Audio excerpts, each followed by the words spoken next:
दोस्तों, सोचिए अगर कोई आपकी मदद करने आए और आप उसकी बातों को नजरअंदाज कर दें या फिर उसे गुस्से में चोट पहुंचा दें। आज की कहानी हमें यही सिखाती है कि बिना मांगे सलाह देने या मूर्खों को समझाने की कोशिश करने का परिणाम कभी-कभी दुखद भी हो सकता है। कहानी का नाम है चिड़िया और बंदर। तो ध्यान से सुनिए, क्योंकि इसमें है सर्दी, साहस, मूर्खता और अप्रत्याशित परिणाम। एक जंगल में एक पेड़ पर गौरैया का घोंसला था।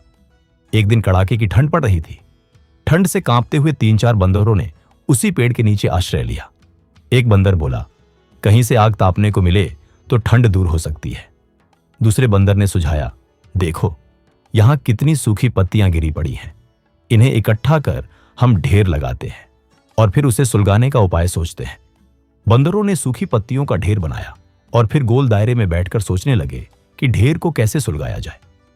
तभी एक बंदर की नजर दूर हवा में उड़ते एक जुगनू पर पड़ी और वह उछल पड़ा।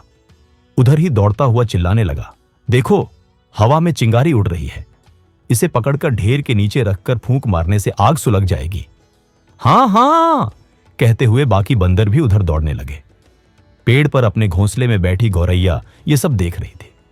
उसे चुप नहीं रहा गया। वह बोली, बंदर भाइयों, ये चिंगारी नहीं है, ये तो जुगनू है। एक बंदर क्रोध से गौरैया की देखकर गुर्राया, मूर्ख चिड़िया, चुपचाप घोंसले में दुबकी रहा, हमें सिखाने चली है। इस बीच एक बंदर उछलकर जुगनू को अपनी हथेलियों के बीच कटोरा बनाकर कैद करने में सफल हो गया। जुगनू को ढेर के नीचे रख दिया गया और सारे बंदर लगे चारों ओर से ढेर में फूंक मारने।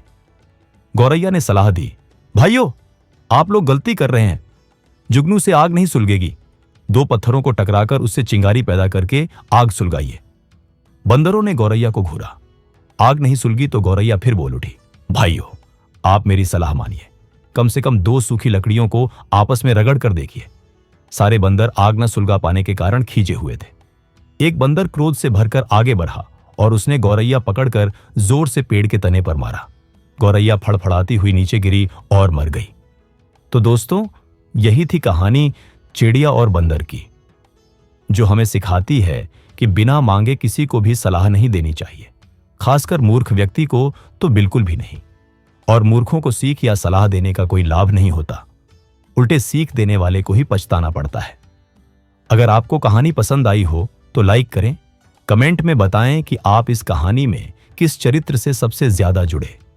शेयर करें इसे अपने दोस्तों और परिवार के साथ और सब्सक्राइब करें हमारे चैनल हिंदी वाली स्टोरी, क्योंकि अगली कहानी में हम लेकर आ रहे हैं नई मजेदार सीख और रोमांच।